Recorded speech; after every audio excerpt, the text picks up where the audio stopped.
Capítulo 10. El rey Asuero impuso tributos sobre la tierra y hasta las costas del mar, y todos los hechos de su poder y autoridad, y el relato sobre la grandeza de Mardoqueo, con que el rey le engrandeció, ¿no está escrito en el libro de las crónicas de los reyes de Media y de Persia?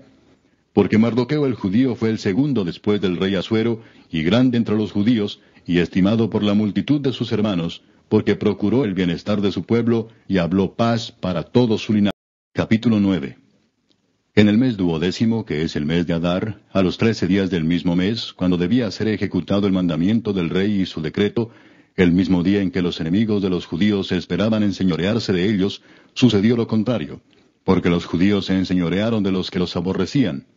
Los judíos se reunieron en sus ciudades, en todas las provincias del rey Asuero, para descargar su mano sobre los que habían procurado su mal, y nadie los pudo resistir, porque el temor de ellos había caído sobre todos los pueblos.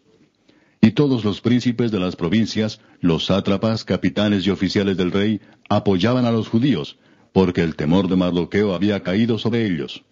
Pues Mardoqueo era grande en la casa del rey, y su fama iba por todas las provincias.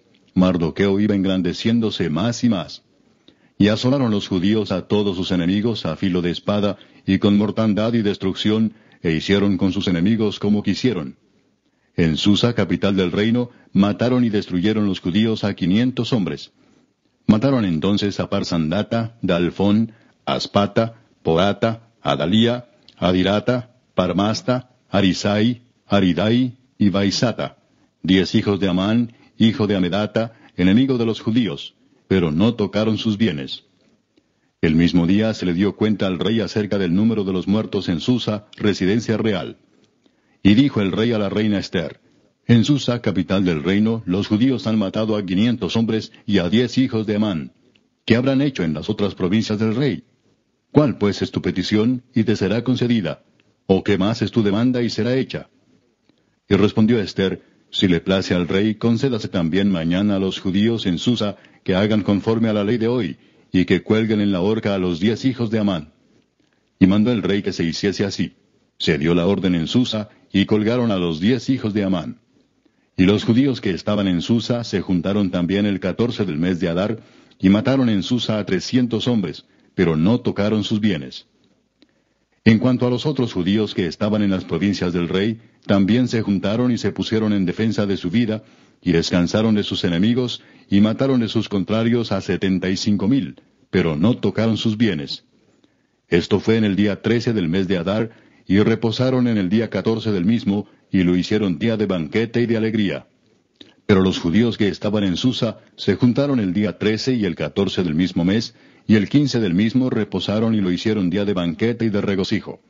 Por tanto, los judíos aldeanos que habitan en las villas sin muro hacen a los 14 del mes de Adar el día de alegría y de banquete, un día de regocijo, y para enviar porciones cada uno a su vecino. Y escribió Mardoqueo estas cosas, y envió cartas a todos los judíos que estaban en todas las provincias del rey Asuero, cercanos y distantes, ordenándoles que celebrasen el día 14 del mes de Adar, y el 15 del mismo cada año, como días en que los judíos tuvieron paz de sus enemigos, y como el mes que de tristeza se les cambió en alegría, y de luto en día bueno, que los hiciesen días de banquete y de gozo, y para enviar porciones cada uno a su vecino, y dádivas a los pobres. Y los judíos aceptaron hacer, según habían comenzado, lo que les escribió Mardoqueo. Porque Amán, hijo de Amedata, agageo, enemigo de todos los judíos, había ideado contra los judíos un plan para destruirlos, y había echado pur, que quiere decir suerte, para consumirlos y acabar con ellos. Mas cuando Ester vino a la presencia del rey, él ordenó por carta que el perverso designio que aquél trazó contra los judíos recayera sobre su cabeza, y que colgaran a él y a sus hijos en la horca. Por esto llamaron a estos días Purim, por el nombre Pur.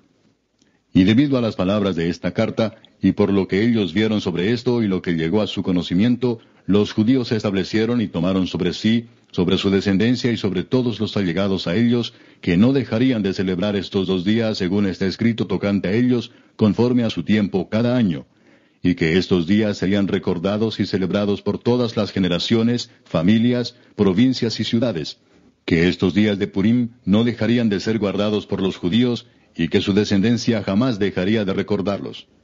Y la reina Ester, hija de Abihail, y Mardoqueo el judío, suscribieron con plena autoridad esta segunda carta referente a Purim. Y fueron enviadas cartas a todos los judíos a las 127 provincias del rey Asuero con palabras de paz y de verdad, para confirmar estos días de Purim en sus tiempos señalados, según les había ordenado Mardoqueo el judío y la reina Esther, y según ellos habían tomado sobre sí y sobre su descendencia, para conmemorar el fin de los ayunos y de su clamor. Y el mandamiento de Esther confirmó estas celebraciones acerca de Purim, y esto fue registrado en un libro. Capítulo 19. Habiendo entrado Jesús en Jericó, iba pasando por la ciudad. Y sucedió que un varón llamado Zaqueo, que era jefe de los publicanos y rico, procuraba ver quién era Jesús, pero no podía a causa de la multitud, pues era pequeño de estatura. Y corriendo delante, subió a un árbol sicómoro para verle, porque había de pasar por allí. Cuando Jesús llegó a aquel lugar, mirando hacia arriba le vio y le dijo, Zaqueo, date prisa, desciende, porque hoy es necesario que pose yo en tu casa. Entonces él descendió a prisa y le recibió gozoso. Al ver esto, todos murmuraban diciendo que había entrado a posar con un hombre pecador. Entonces Zaqueo, puesto en pie, dijo al Señor, He aquí, Señor, la mitad de mis bienes doy a los pobres, y si en algo he defraudado a alguno, se lo devuelvo cuadruplicado.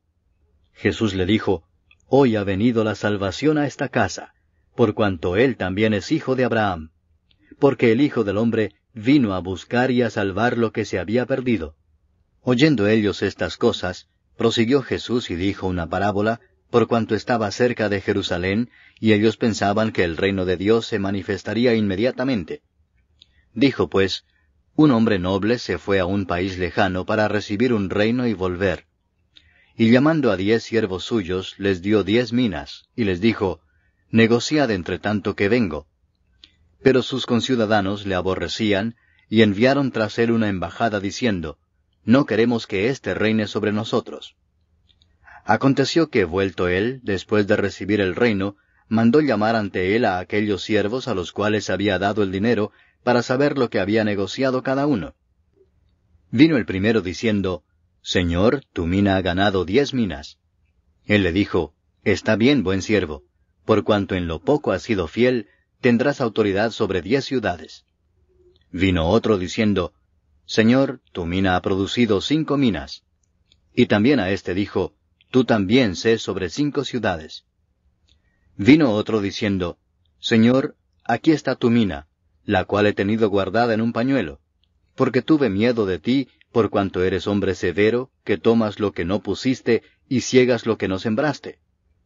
Entonces él le dijo, Mal siervo, por tu propia boca te juzgo.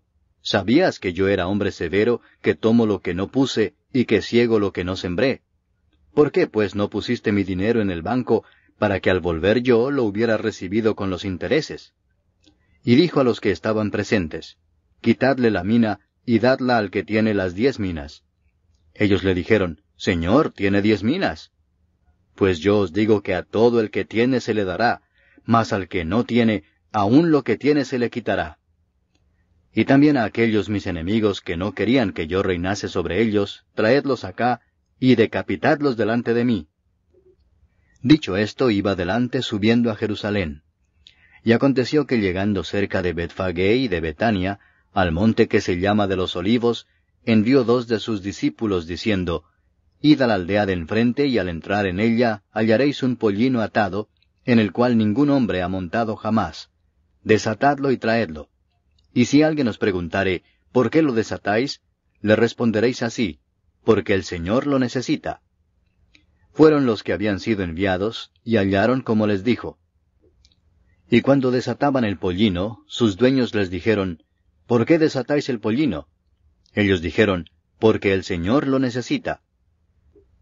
Y lo trajeron a Jesús, y habiendo echado sus mantos sobre el pollino, subieron a Jesús encima. Y a su paso tendían sus mantos por el camino. Cuando llegaban ya cerca de la bajada del monte de los Olivos, toda la multitud de los discípulos, gozándose, comenzó a alabar a Dios a grandes voces por todas las maravillas que habían visto, diciendo, Bendito el Rey que viene en el nombre del Señor, paz en el cielo y gloria en las alturas. Entonces algunos de los fariseos de entre la multitud le dijeron, Maestro, reprende a tus discípulos. Él respondiendo les dijo, Os digo que si éstos callaran, las piedras clamarían. Y cuando llegó cerca de la ciudad, al verla, lloró sobre ella, diciendo, Oh, si también tú conocieses, a lo menos en este tu día, lo que es para tu paz. Mas ahora está encubierto de tus ojos.